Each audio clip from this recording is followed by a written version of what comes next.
ನ್ಯಾಯಪರವಾಗಿ ಹೋರಾಟ ಮಾಡಿ ಮಾಡಿ ಮಾಡಿ ನಮಗೂ ಸಾಕಾಗಿಬಿಟ್ಟದ. ನೀವೇನು ರಾಮರಾಜ್ಯ ತರ್ತೀವಿ ಅನ್ನಾಗತ್ತೀರಿ. ನೀವು ಚಡ್ಡಿದಿಂದ ಪ್ಯಾಂಟಿಗೆ ಬರ್ಬೇಕಂದ್ರೆ ಮೊನ್ನೆ 100 ಮುಗೋದಾಗ ನಿಮ್ಗೆ ನಾಚಿಕೆ ಬರಬೇಕು. ರಾಮರಾಜ್ಯ ತರ್ತೀರ ಅಂತ ಹೇಳ್ತೀರಿ. ರಾಮರಾಜ್ಯ ತರಬೇಕಂದ್ರೆ ನೀವು ರಾಮ ಮಂದಿರ ಕಟ್ಸ್ಕೋಬೇಕಂದ್ರೆ ಸಂವಿಧಾನ ಚೌಕಟ್ಟು ತರ್ಸ್ಕೊಂಡು ಕೂತೀರಿ. ನಿಮ್ಗೆ ಗೊತ್ತಾಗಿಲ್ಲ ಏನಾದರೂ?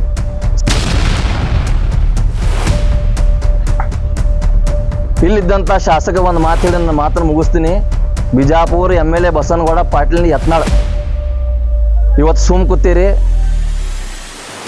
ನೀವು ಯಾರಿಂದ ಬಂದಿರಿ, ಹೆಂಗೆ ಬಂದಿರಿ ಅಂದ್ರೆ ನಾ ಇವತ್ತು ಸಿಂಪಲಾಗಿ ಹೇಳಿಬಿಡ್ತೀನಿ.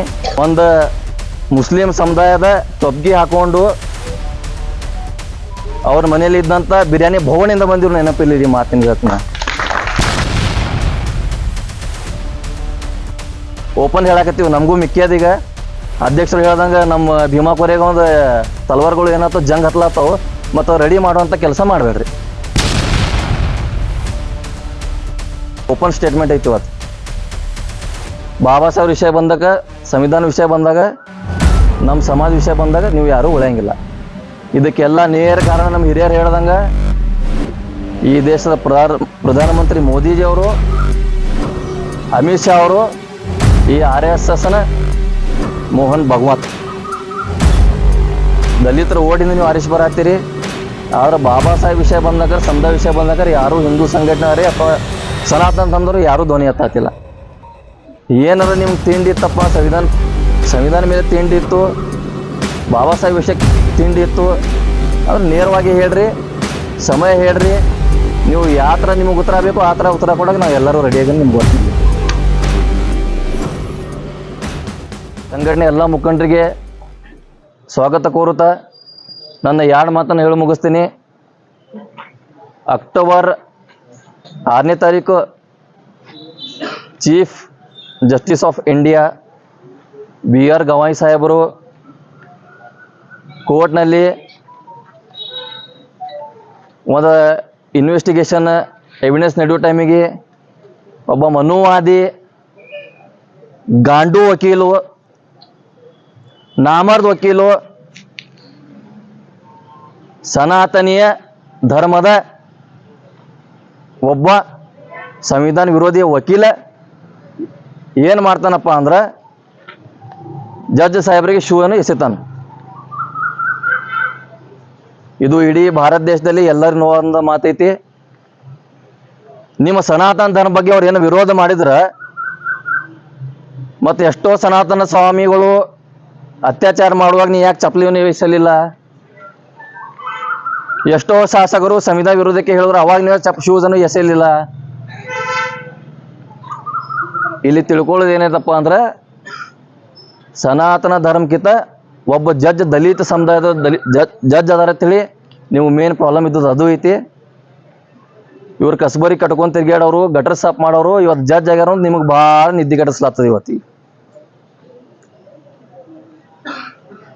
ಇದಕ್ಕೆಲ್ಲ ನೇರ ಕಾರಣ ನಮ್ಮ ಹಿರಿಯರು ಹೇಳ್ದಂಗೆ ಈ ದೇಶದ ಪ್ರಧಾನಮಂತ್ರಿ ಮೋದಿಜಿಯವರು, ಅಮಿತ್ ಶಾ ಅವರು, ಈ RSSನ ಮೋಹನ್ ಭಗವತ್.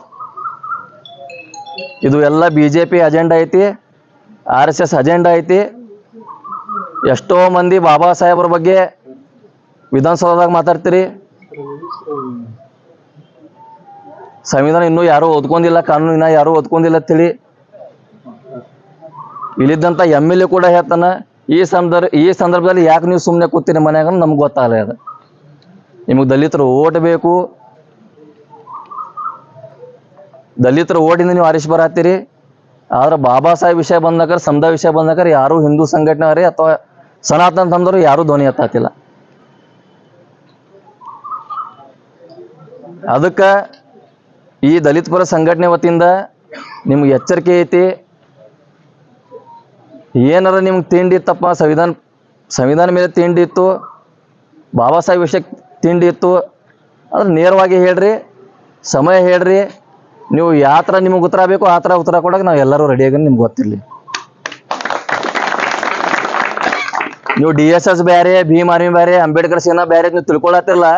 ಈ ಸಮಯ ನಾವು ಯಾವಾಗ ಬಂದಾತೀವಿ, ನಿಮ್ಗೆ ಯಾವಾಗ ಮನೆಗೆ ಹೋಗ್ತೀವಿ ನಿಮ್ಗೆ ಗೊತ್ತಿಲ್ಲ. ನಿಮ್ಗೆ ಅದನ್ನೂ ಗೊತ್ತಿರಲಿ, ನಿಮ್ಗೆ ಯಾವಾಗ ನಿದ್ದೆ ಕೊಡಿಸ್ತೋ ಗೊತ್ತಿಲ್ಲ.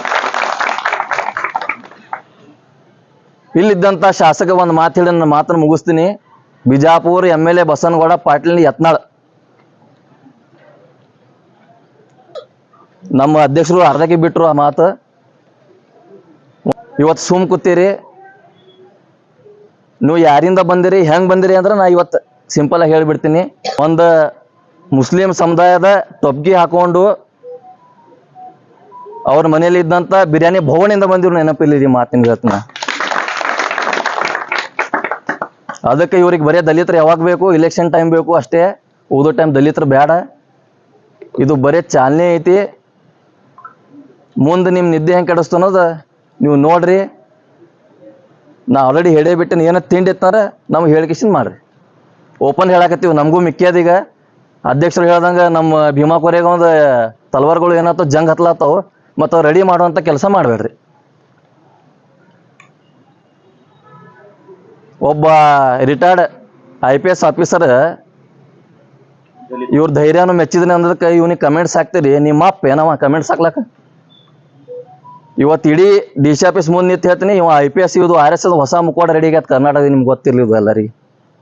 ಇವ್ರು ಈಗ ರಾಜಕೀಯಕ್ಕೆ ಬಂದ್ಮೇಲೆ ಈ ಥರ ಮಾಡಾಕ್ತಾರ ಅಂದಾಗ ಡಿಪಾರ್ಟ್ಮೆಂಟ್ ಇದ್ದಾಗ ಎಷ್ಟು ದಲಿತನು ಇವರು ಒಳಗಿನೊಳಗೆ ಎಷ್ಟು ಮುದ್ದೆ ಮಾಡ್ಬೇಕಾದ್ರೆ ನೀವು ತಿಳ್ಕೊಬೇಕು ಎಲ್ಲರೂ. ಇಂಥವ್ರು ಭಾಳ ಜನ ನಾವು ನೋಡಿದ್ದೀವಿ, ನೋಡ್ತೀವಿ, ನೋಡಕ್ಕೆ ರೆಡಿನೂ ಅದೀವಿ. ನಮ್ಮನ್ನು ಕೆಣಕ್ ಬೇಡ್ರಿ. ಕೆಣಕರ್ ನೀವು ಯಾರೂ ಉಳಿಯಂಗಿಲ್ಲ. ಓಪನ್ ಸ್ಟೇಟ್ಮೆಂಟ್ ಐತಿ ಇವತ್ತು. ಬಾಬಾ ಸಾಹೇಬ್ ವಿಷಯ ಬಂದಾಗ, ಸಂವಿಧಾನ ವಿಷಯ ಬಂದಾಗ, ನಮ್ಮ ಸಮಾಜ ವಿಷಯ ಬಂದಾಗ ನೀವು ಯಾರೂ ಉಳಿಯಂಗಿಲ್ಲ. ನ್ಯಾಯಪರವಾಗಿ ಹೋರಾಟ ಮಾಡಿ ಮಾಡಿ ಮಾಡಿ ನಮಗೂ ಸಾಕಾಗಿ ಬಿಟ್ಟದ. ನೀವೇನು ರಾಮರಾಜ್ಯ ತರ್ತೀವಿ ಅನ್ನಕತ್ತೀರಿ. ನೀವು ಚಡ್ಡಿದಿಂದ ಪ್ಯಾಂಟಿಗೆ ಬರ್ಬೇಕಂದ್ರೆ ಮೊನ್ನೆ 100 ಮುಗೋದಾಗ ನಿಮ್ಗೆ ನಾಚಿಕೆ ಬರಬೇಕು. ರಾಮರಾಜ್ಯ ತರ್ತೀರ ಅಂತ ಹೇಳ್ತೀರಿ. ರಾಮರಾಜ್ಯ ತರಬೇಕಂದ್ರೆ ನೀವು ರಾಮ ಮಂದಿರ ಕಟ್ಸ್ಕೋಬೇಕಂದ್ರೆ ಸಂವಿಧಾನ ಚೌಕಟ್ಟು ಕಟ್ಸ್ಕೊಂಡು ಕೂತೀರಿ. ನಿಮ್ಗೆ ಗೊತ್ತಾಗಿಲ್ಲ ಏನಾದರೂ? ಸಂವಿಧಾನದಿಂದ ರಾಮ ಮಂದಿರ ಕಟ್ಸ್ಕೊಂಡಿರಿ ನೀವು. ಇವೆಲ್ಲ ಡೂಪ್ಲಿಕೇಟ್ ಹಿಂದೂಗಳು ಏನೂ ಬೇಡ. ಅವು ಕಮೆಂಟ್ ಹಾಕೋದು ಇವೆಲ್ಲ ಬಿಟ್ಟು ನಿಮ್ಮ ಚೂತಿಯಾಗಿರಿ. ನಿಮ್ದು ಏನೋ ನನ್ನ ದುಡ್ಡು ಇತ್ತಂದ್ರೆ ನಿಮ್ಮ ರಿಯಲ್ ಅಕೌಂಟ್ ಓಪನ್ ಮಾಡಿ ನನ್ನ ಜೊತೆ ಚಾಟಿಂಗ್ ಮಾಡಿ. ಮಕ್ಕಳೇನು ಫೇಕ್ ಅಕೌಂಟ್ ಮಾಡಿಬೇಡ್ರಿ. BJP RS ಯಾರು ನೀವು ಎಷ್ಟು ನಿಮ್ಮ ಕಡೆ ಎಷ್ಟು ದಮ್ಮ ಅಂದ್ರೆ ನಮ್ಗೆ ಎಲ್ಲರಿಗೂ ಗೊತ್ತೈತಿ. ಯಾರೊಬ್ಬ ದಲಿತ ಮುಖಂಡ ಏನಾರ ಸ್ಟೇಟ್ಮೆಂಟ್ ಕೊಟ್ಟ ಅಂದ್ರೆ ಫೇಕ್ ನಿಮ್ಮ IT ಸೆಲ್ ಅದಾವು, ಅದರಲ್ಲೇ ಕಮೆಂಟ್ ಹಾಕ್ತೀರಿ. ನಿಮ್ಮ ಒಪ್ಪಿಗೆ ಹುಟ್ಟಿರಲ್ಲ, ನಿಮ್ಮ ಒರಿಜಿನಲ್ ID ತೊಗೊಂಡು ನಮ್ಮ ಕಮೆಂಟ್ ಆಗ್ರಿ ಹೌದತ್ತು ನಾವು ನಿಮ್ಮನ್ನು ಹುಡುಕಾಡ್ಕೊಂಡು ಬರ್ತೀವಿ. ಅಲ್ಲಿ ಓಪನ್ ಐತಿ. ಇವತ್ತು ಓಪನ್ ಹೇಳತ್ತೀನಿ. ನಾನು ಮಾತು ಹೇಳಿ ಮುಗಿಸ್ತೀನಿ. ಜೈ ಭೀಮ್, ಜೈ ಭೀಮ್ ಆರ್ಮಿ.